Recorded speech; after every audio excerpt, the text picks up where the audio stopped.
안녕하세요. 날씨가 조금씩 더 추워지고 있는 것 같습니다. 감기 조심하시고 몸 관리를 스스로 잘 하셔야 할 때입니다. 아프면은 몸도 힘들지만 요즘 같은 상황에서는 제약도 많이 있잖아요. 그러니까 잘 드시고 잘 주무시고, 시험 기간이라고 너무 또 이렇게 또 갈아 넣지 마시고 최선을 다하고 열심히 다하는 거는 중요한 겁니다.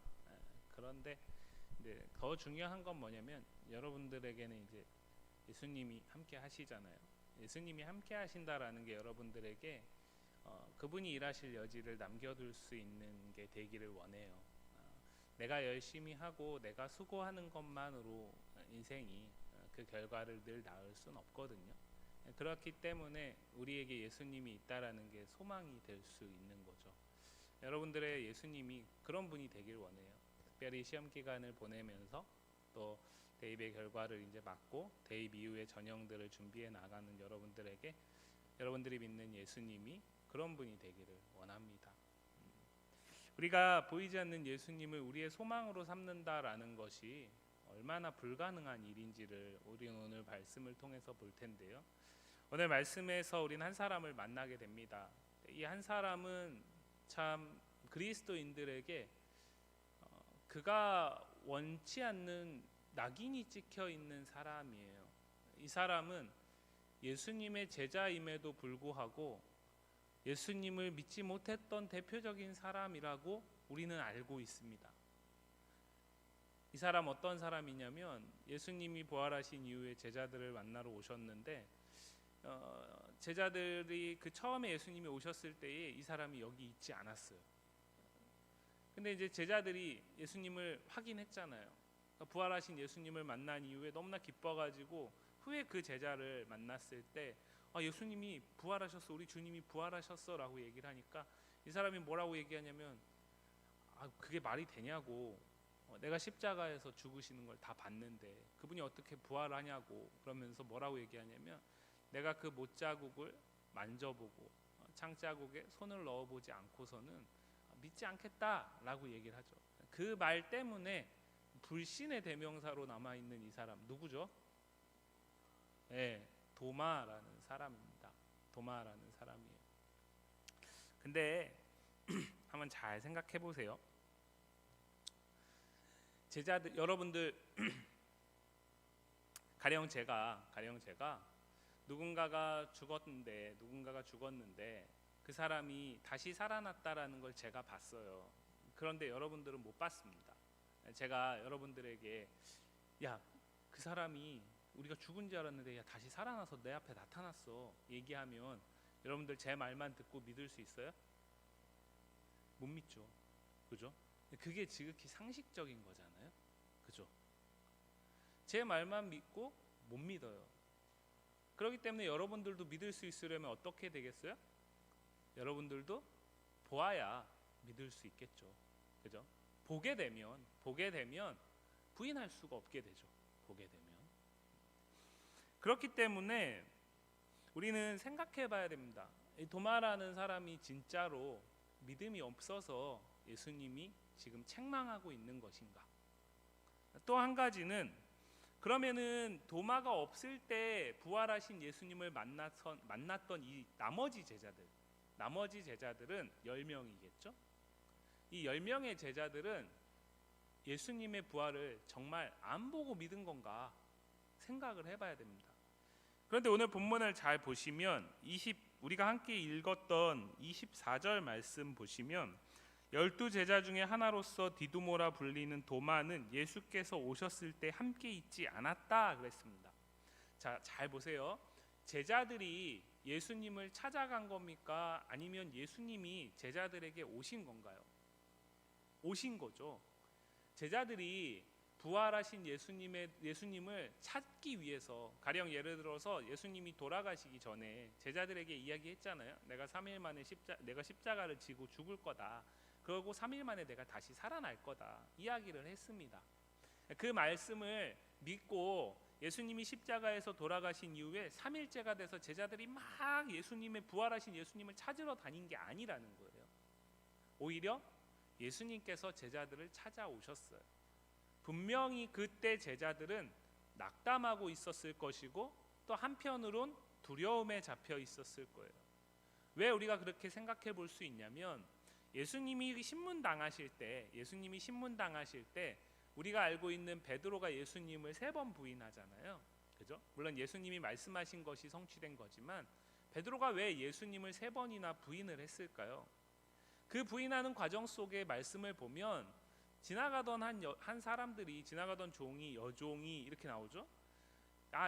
예수님을 보고 베드로를 보면서 베드로는 이렇게 보고 있었을 거 아니에요? 안타까운 마음으로, 마음은 원이지만 저기에 함께할 수 없는 안타까운 마음을 가지고 스승을 측은하게 바라보고 있었을 텐데 그때 누군가가 지나가가지고 갑자기 앞에 서가지고 예수님 한번 보고 자기 한번 보면서 당신 지금 저기 저 예수라는 사람하고 같이 다녔던 사람이잖아요. 그 말 한마디였잖아요. 그 말 한마디 때문에 화들짝 놀라가지고 아니라고 그러면서 더 뒤로 가고 마지막에는 저기 저분 죽어서 마땅한 사람 저주하면서 저주까지 하는 사람이 베드로잖아요. 왜 그랬을까요?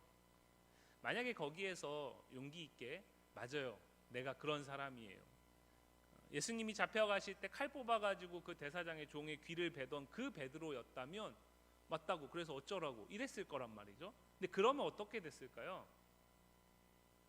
스승이 고문당하고 죽임당하는 것에 대해서 똑같은 상황에 처할 수 있는 것, 염려가 있는 거죠. 가능성이 있는 거죠. 그래서 두려운 겁니다. 불안한 거죠. 그러니까 주님이 그래서 오늘 본문 안에서 보면 제자들을 찾아오셨어요. 찾아오셔가지고 뭐라고 얘기를 합니까? 우리가 함께 읽진 않았지만 먼저 예수님이 제자들을 찾아오신 그 과정을 이야기하는 19절부터 23절까지 말씀을 보면 21절 말씀에 예수께서 또 이르시되 너희에게 평강이 있을지어다. 19절 말씀에 예수께서 오사 가운데 서서 이르시되 너희에게 평강이 있을지어다. 뒤집어 얘기하면 뭡니까? 지금 제자들은 평강이 없는 상황이에요. 왜냐하면은 자신들이 인생을 걸고 따라다녔던 스승이 어느 날 갑자기 십자가에서 가장 비참하게 죽임을 당했어요. 그리고 자신들은 지금 모여서 어떤 일을 하려고 모인 것이 아니라 뭘 해야 될지를 모르는 상황 속에서 어떤 의미에선 숨어 있는 겁니다. 왜냐하면은 여러분들 나중에 이제 예수님을 전하는 제자들을 잡아서 끌고 가가지고 그 대제사장과 그 종교 지도자들이 뭐라고 얘기를 하냐면 너의 스승이 죽임을 당하고 부활했다는 그 사실을 전하지 말라라고 협박을 하잖아요. 근데 그 협박을 멈출 수 있는 가장 쉬운 방법은 뭘까요? 그 죽으신 예수님이 부활하신 주님을 본 사람들을 없애는 게 제일 쉬운 방법일 거 아니에요. 그러면은 싹을 자르는 가장 쉬운 방법은 뭘까요? 예수님을 따라다녔던 사람들을 다 없애는 게 제일 쉬운 방법이겠죠. 그러니까 되게 불안과 염려와 공포 가운데 지금 모여 있는 상황 속에서 예수님이 제자들을 먼저 찾아오신 거예요. 부활하신 이후에. 그래가지고 너희에게 평강이 있을지어다라고 얘기를 하는 겁니다. 2번이나. 자, 그러면 그 본문을 보면 도마가 함께했던 것에 8일 전에 먼저 제자들 가운데 오셨던 예수님을 소개하고 있는 본문을 보면 20절 말씀 한번 같이 읽어볼까요? 20절 말씀, 요한복음 20장 20절 말씀입니다. 같이 한번 읽어볼게요. 이 말씀을 하시고 손과 옆구리를 보이시니 제자들이 주를 보고 기뻐하더라 그랬습니다. 자, 아까 우리가 설교를 시작하면서 제가 던졌던 질문이 있어요. 과연 제자들은 보지 않고 믿은 것인가? 제자들 지금 봤습니까? 안 봤습니까? 봤죠. 제자들 봤어요. 뭘 봤어요? 부활하신 예수님의 선명한 손의 못자국과 옆구리의 선명한 창자국을 봤습니다. 예수님이 보여주셨어요. 보고 나서 예수님의 부활을 믿고 기뻐하게 된 거예요. 제자들도 똑같이 보지 못했을 때는 못 믿었어요. 오늘 복음서에는 나와 있지 않지만 예수님의 부활을 처음으로 목격했던 사람들은 여인들이잖아요. 근데 그 여인들이 예수님의 부활 소식을 가서 전했을 때 제자들이 우리 주님이 말씀하신 대로 부활하셨구나 이렇게 반응하지 않았어요. 그렇죠? 지극히 상식적으로 저와 여러분과 똑같이 도마도 마찬가지고 나머지 제자들도 부활하신 주님을 보지 않고는 못 믿어요. 못 믿습니다. 그렇기 때문에 예수님이 먼저 찾아오셔서 보여주신 거고 그 다음에 비로소 믿을 수 있었던 거죠. 8일 후에 왔을 때도 마찬가지입니다. 예수님이 도마를 딱 찍어서 얘기하는 이유는 뭘까요? 나머지 제자들은 이미 보고 믿고 있으니까요. 그럼 이 8일 후에는 예수님이 누구 때문에 오신 거예요? 딱 한 사람, 도마 때문에 오신 거예요. 도마 때문에 오신 거예요. 그 도마에게 보여줍니다. 네 손가락을 내밀어서 내 손을 봐서 이 못자국을 만져봐라. 네가 말한 대로 그 창자국을 손을 넣어서 만져본다면 그거를 한다면 믿을 수 있겠다고 했으니까 해봐라. 그리고 나를 보고 믿어라 라고 얘기를 하는 거죠. 자, 그런데 이게 도마가 낙인이 찍힐 수밖에 없는 말씀이 이제 27절 하반절부터 나오는데 옆구리에 넣어 보아라. 그리하여 믿음 없는 자가 되지 말고 믿는 자가 되라 그랬습니다. 그 다음에 29절 말씀에 보면 너는 나를 본고로 믿느냐 보지 못하고 믿는 자들은 복되도다 라고 했습니다. 자, 이 말씀이 너 나를 보지 않고 믿는 게 진짜 믿음이다 이렇게 얘기하는 게 아닙니다. 네가 나를 보지 않고 믿었다면 더 복되겠지만 보고서 믿는 그 믿음 역시도 분명한 믿음이다라는 얘기를 하는 겁니다. 이 말씀은 도마야 너 어떻게 내가 너한테 그렇게 말을 했고 제자들이 심지어 너 늘 함께했던 다른 동료들이 너한테 내가 부활했다라고 얘기했는데 왜 못 믿냐? 책망하는 게 아닙니다. 책망하는 게 아닙니다. 여러분 어떤 의미에서 예수님은요 지극히 상식적이시거든요. 그렇기 때문에 예수님이 이 땅에 계실 때 제자들에게 아니면은 무리들에게 예수님을 따라온 자들에게 자신의 하나님 나라에 대해서 가르칠 때 보면 그들이 이해하지 못하는 걸로 가르치지 않습니다. 그들이 실생활 속에서 경험하는 것, 그 삶의 자리에서 비유를 끌어오고 그들의 삶의 현실 속에서 그것을 하나님 나라와 연결을 시키지 전혀 생뚱맞은 것으로 설명하지 않습니다. 그걸 이제 우리는 이제 예수님이 하늘의 하나님께서 이 땅에 내려오시는 것도 우리에게 눈높이를 맞추시는 건데 그 내려오셔서도 당신의 제자들과 당신의 사람들에게 눈높이를 낮추셔서 우리가 사진 찍을 때 이렇게 굽히는 것처럼 이렇게 맞춰주는 것처럼 그렇게 해주셨다라는 거예요. 그런데 지금 갑자기 도마에게 야 너 어떻게 나를 상식적으로 믿을 수 없는 거 나 이해한다. 그러나 너는 내 제자 아니냐. 어떻게 그럴 수 있냐. 이렇게 얘기하는 게 아니라는 거예요. 이렇게 얘기하는 게 아니에요. 오히려 잘 생각해 보세요. 부활하신 예수님을 목격한 사람들이 많이 있습니다. 그 사람들이 다 예수님을 28절 말씀처럼 당신 나의 주님이시고 나의 하나님이라고 늘 고백할 수 있을까요? 오히려 그게 어렵다는 거죠. 그렇기 때문에 지금 도마는 예수님의 책망을 받는 게 아닙니다. 오히려 이 말씀은 예수님이 이 제자들뿐만 아니라 이후에 이 말씀을 통해서 예수님을 믿게 될 사람들에게 분명하게 주는 말씀이라고 보는 게 맞습니다. 자, 요한복음 20장 30절 말씀을 보시면 예수께서 제자들 앞에서 이 책에 기록되지 아니한 다른 표적도 많이 행하셨는데 오직 이것을 기록함은 너희로 예수께서 하나님의 아들 그리스도이심을 믿게 하려 함이고 또 너희로 믿고 그 이름을 힘입어 생명을 얻게 하려 하시는 것이다 라고 얘기하고 있죠. 쉽게 얘기하면 성경을 하나님께서 우리에게 남겨두신 이유는 무엇 때문이라는 거예요? 이것을 통해서 예수님이 이 땅에서 하신 모든 일들을 다 적어놓기 위해서 성경을 기록한 게 아니라 더 많이 있는데 그것 가운데 이것을 기록한 것, 우리가 가지고 있는 이 성경을 기록한 것, 이것은 예수께서 하나님의 아들 그리스도이심을 믿게 하기 위한 거라고 얘기를 하고 있어요. 믿게 하기 위한 거라고. 여러분들 오해하시면 안 되는 게 오늘 본문 안에서 보면 나를 본고로 믿느냐 보지 못하고 믿는 자들은 복되다라고 얘기를 했습니다. 그래서 우리가 이 말씀을 오해하게 되면 보지 않고 믿는 것이 복된 것이다 라는 것만 생각을 합니다.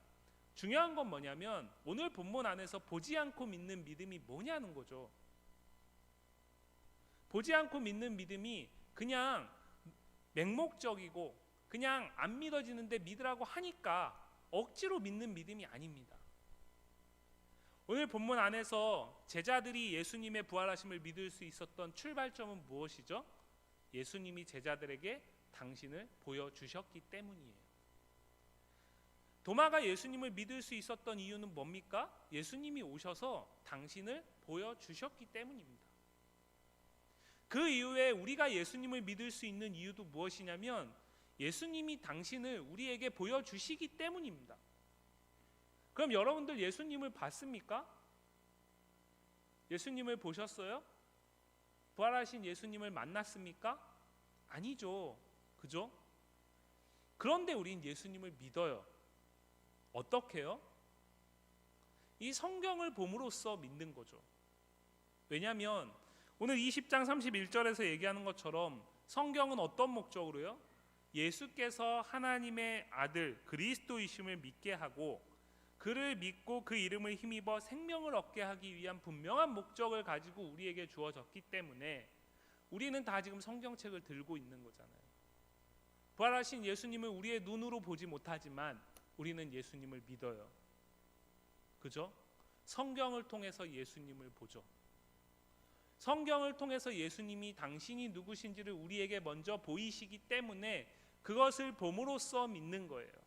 자, 그런데 저와 여러분들은 감사하게도 하나님의 은혜로 이 성경을 통해서 부활하신 예수님을 믿죠.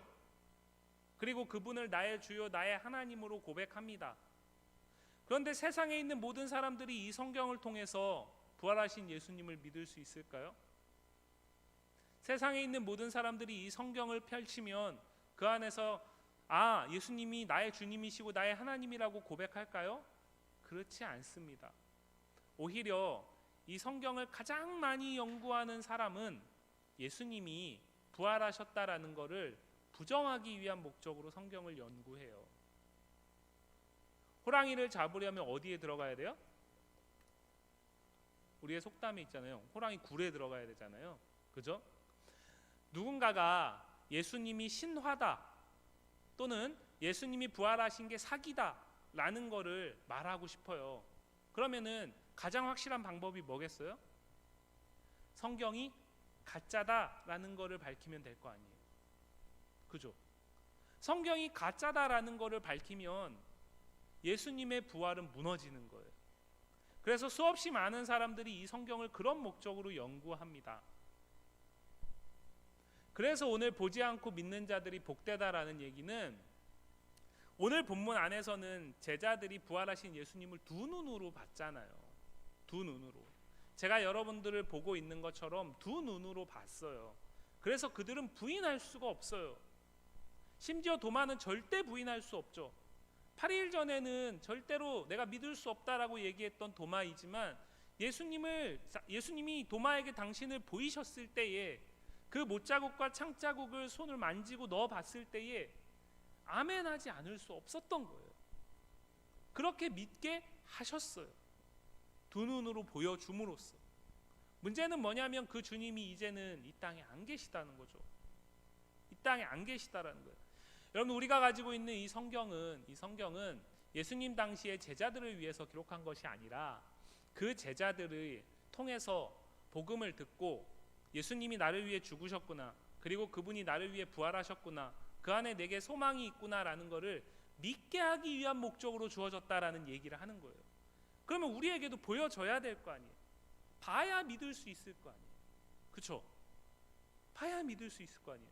그러니까 오늘부터 시간을 정해놓고 하나님 앞에 간절히 보여달라고 기도할 거예요. 그렇게 해서 예수님을 믿는 사람들은 없다고 말할 수는 없지만 그것은 일반적이지 않다라는 거죠.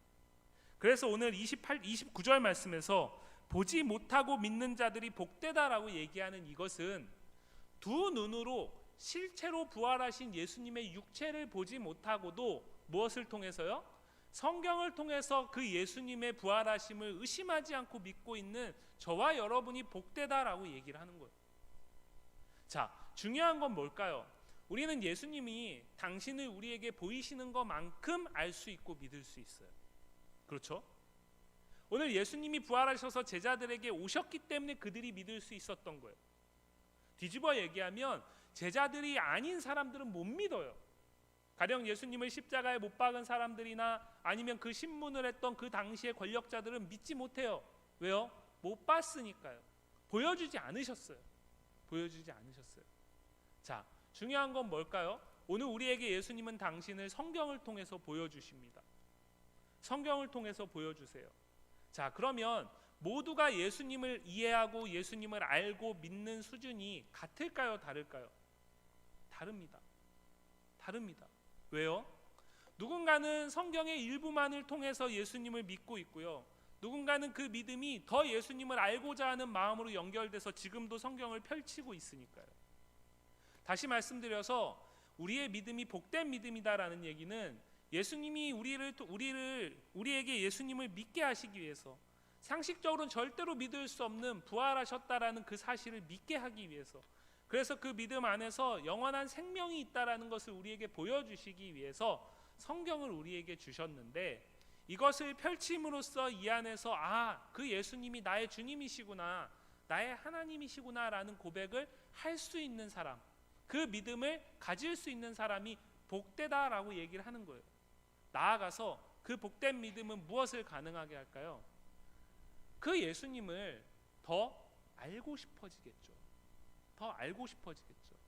그러면 그 예수님을 더 알고 싶은 길은 무엇입니까? 우리에게 주어진 이 성경을 펼치는 거예요.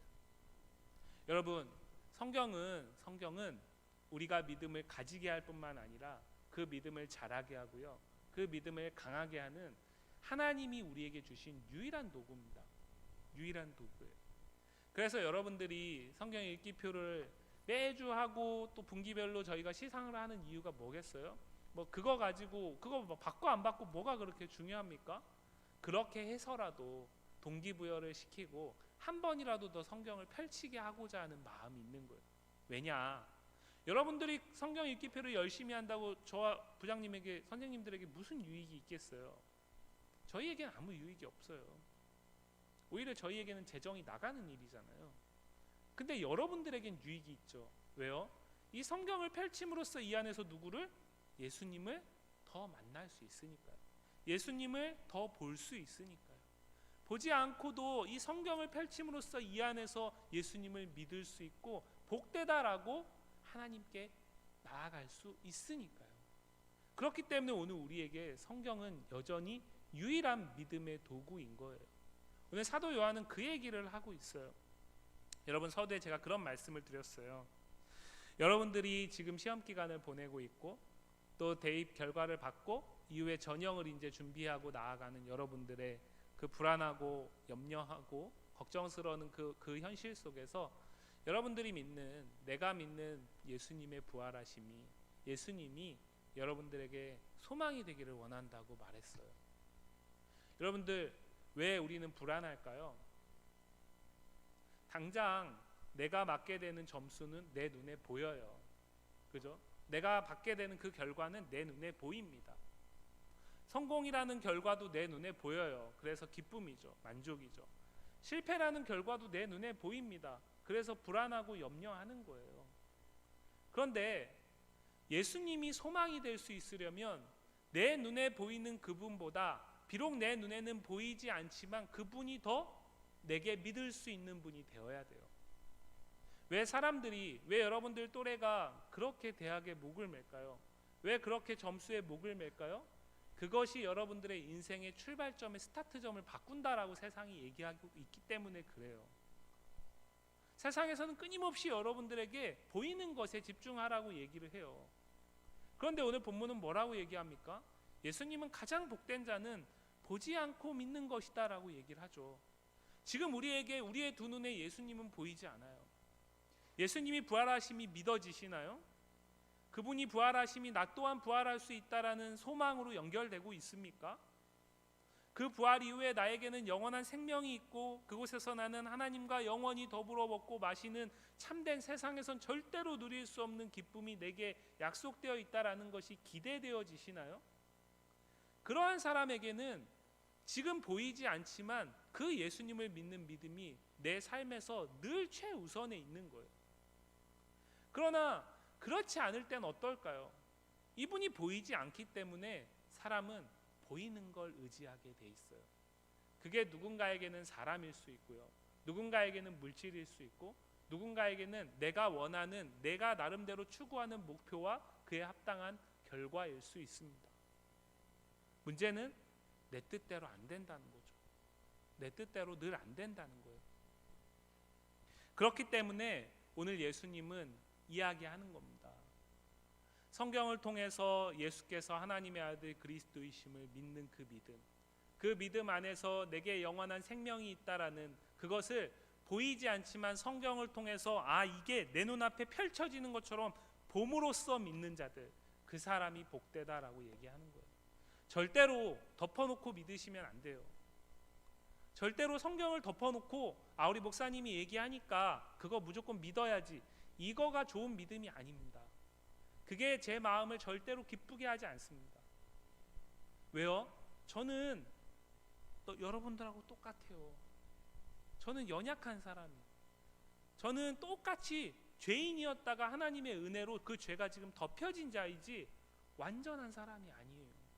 완전하지 않기 때문에 오류가 있을 수 있어요. 그렇기 때문에 제 말을 하나님 말처럼 들으시면 안 돼요.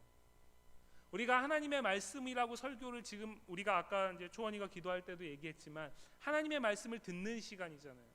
그 얘기는 무슨 얘기냐면 제 생각과 제 뜻이 하나님의 말씀이란 얘기가 아니라 제가 여러분들과 성경으로 이야기하죠. 그 얘기는 무슨 얘기예요? 하나님이 우리에게 주신 성경을 하나님의 성령의 도우심 가운데서 제가 깨달은 걸 가지고 여러분들과 나누는 거예요. 그래서 저는 제 말을 전하는 게 아니라 하나님의 말인 성경을 전하는 거예요.